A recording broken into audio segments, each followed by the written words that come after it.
లేదా బీసీ జనార్దన్ రెడ్డి గారు చూస్తున్నటువంటి ఐఎండ్ఐ కానీ, లేదా సరిత ఆవిడ పేరు తెలీదు, సవిత గారో సరిత గారో ఆవిడ చూస్తున్నటువంటి హ్యాండ్లూమ్స్ అండ్ టెక్స్టైల్స్ కానీ, ఈ 4-5 సంబంధించినటువంటి శాఖలకి నేను మంత్రిగా పనిచేసేవాడిని. మాట్లాడుతూ దావోస్ గత ప్రభుత్వంలో మేము 2022 మే మాసంలో దావోస్ వెళ్ళాం. జగన్మోహన్ రెడ్డి గారి డెలిగేషన్తో నేను సంబంధించినటువంటి శాఖ మంత్రిగా, ఫైనాన్స్ మినిస్టర్ గారు, నేను, అలాగే మిగిలినటువంటి మా ఐఏఎస్ ఆఫీసర్స్ ఆ రోజు అందరం కూడా వెళ్ళాం. 2022 మే. మళ్ళీ 2023 జనవరిలో దావోస్కి ఇన్విటేషన్ వస్తే 6 నెలల ముందే కదా వెళ్ళాం కాబట్టి లోకేష్ వారి తాలూకా బృందం అంతా కూడా చేసింది.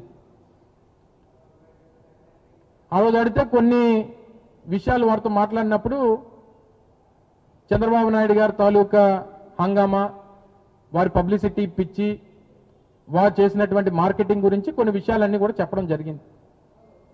చెప్తే అప్పటి నుంచి నేనేదో దావోస్లో చలిగా ఉంటుంది కాబట్టి మేము వెళ్ళలేదు అనేటువంటి మాట చెప్పినట్టుగా ఒక తప్పుడు ప్రచారాన్ని లోకేష్ వారి తాలూకా భజన బృందం అంతా కూడా చేయడం మొదలుపెట్టింది. నేను ఈరోజు ఛాలెంజ్ చేస్తా ఉన్నా, లోకేష్ వస్తాడో లేకపోతే వాళ్ళకి మిత్ర బృందం వస్తుందో లేకపోతే వారు చెప్పినటువంటి వారు వస్తారో, నేను దావోస్ వెళ్ళినప్పుడు అక్కడ చలిగా ఉంటుంది కాబట్టి మేము వెళ్ళట్లేదు అనేటువంటి మాట ఎక్కడన్నా అని ఉంటే, ఎందుకంటే మీరు అందరూ ఆ రోజు ఉన్నారు, నేను నా పత్రికా సమావేశం ఇక్కడ ఉన్నటువంటి వారు చాలా మంది ఉన్నారు, ఎక్కడన్నా అనున్నట్టు చూపిస్తే నేను రాజకీయాల నుంచి మానేస్తాను. ఛాలెంజ్. నేను 40 సంవత్సరాల వయసు, నాకు ఇంకో 20-25 సంవత్సరాలు రాజకీయం చేసేటువంటి అవకాశం ఉంది.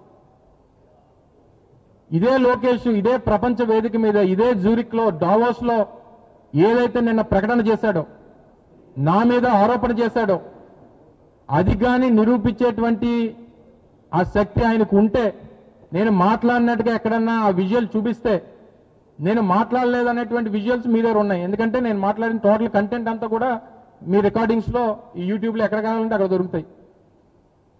నేను ఆ మాట అన్నట్టుగా ఎక్కడన్నా చూపిస్తే, ఈ రోజే చెప్తున్నా, ఈ రోజే నా లాస్ట్ డే రాజకీయాల్లో. నిరూపించకపోతే నువ్వు క్షమాపణ చెప్తావా? నీకు ఆ ధైర్యం ఉందా? సిగ్గు అనిపించట్లేదు నీకు? ఒక ముఖ్యమంత్రి కొడుకుగా ఉండి ఈ ఫేక్ న్యూస్ని, ఈ ఫేక్ వార్తల్ని, లేకపోతే ఈ కట్ కాపీ పేస్ట్ మెటీరియల్ని తీసుకుని వచ్చి తప్పుడు ప్రచారం చేసి నువ్వు దాన్ని రాజకీయంగా లబ్ధి పొందేటువంటి ప్రయత్నం చేస్తావా? సో వీటన్నిటి కూడా త్వరలోనే సమాధానాలు దొరుకుతాయి. నీ చేసినటువంటి పాపాలు, మీరు చేస్తున్నటువంటి అన్యాయాలు, అక్రమాలు, ప్రజలకు చేస్తున్నటువంటి అన్యాయం అంతా కూడా ఈ 2 సంవత్సరాల్లో ప్రజలు తెలుసుకున్నారు. తప్పకుండా రానటువంటి కాలంలో వీటన్నిటికీ కూడా జవాబు ప్రజలు ఇస్తారనేటువంటి విషయాన్ని మరొకసారి ఈ సందర్భంగా తెలియజేసుకుంటూ, వెళ్ళిన పని చూసుకొని రావాలి. రాష్ట్రం కోసం, రాష్ట్ర భవిష్యత్తు కోసం, రాష్ట్ర అవసరాల కోసం మీరు వెళ్ళినటువంటి పని ఏంటి, మీరు చేస్తున్నటువంటి పనులేంటి? సో దయచేసి ఇప్పటికన్నా ఈ పనికిమాలిన మాటలు మానేసి, ఈ పనికిమాలిన ఈ ఆరోపణలు మానేసి, మీ గురించి మీరు డప్పు కొట్టుకోవడం మానేసి, మీ గురించి మీరు భజనలు చేసుకోవడం మానేసి, రాష్ట్ర అవసరాలు, రాష్ట్ర ప్రయోజనాలు, రాష్ట్ర పెట్టుబడుల గురించి బుర్రపెట్టమని చెప్పి మరొకసారి ఈ ప్రభుత్వ పెద్దల్ని మీ ద్వారా ఈ సందర్భంగా కోరుతా ఉన్నా. Thank you.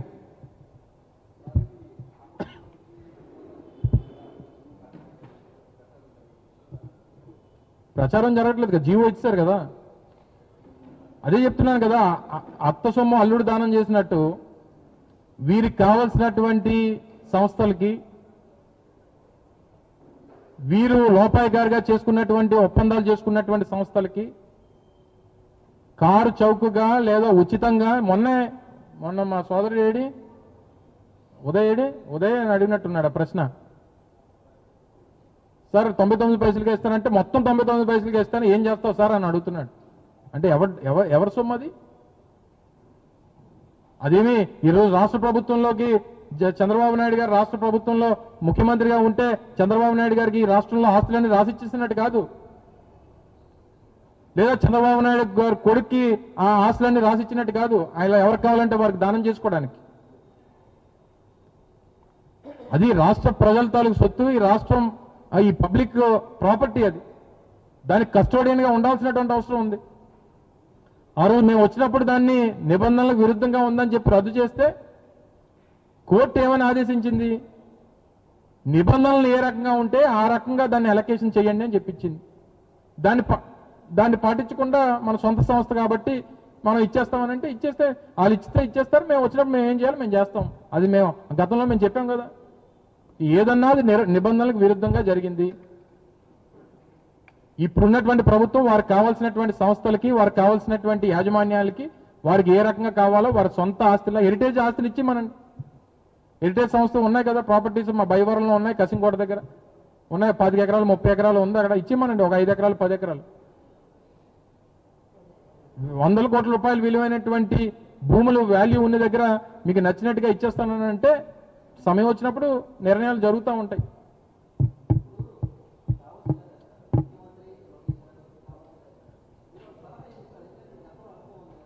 నేను చెప్పాను, నువ్వు లేటుగా వస్తావు, నువ్వు రాకముందే చెప్పాను. నా ప్రజల తరపున మా తరపున మా సలహా ఏంటంటే, ప్రపంచ వేదికల మీదకి వెళ్ళినప్పుడు, ఆ వేదికల మీదకి వెళ్ళినప్పుడు మనం చెప్పాల్సింది ఏంటంటే, మన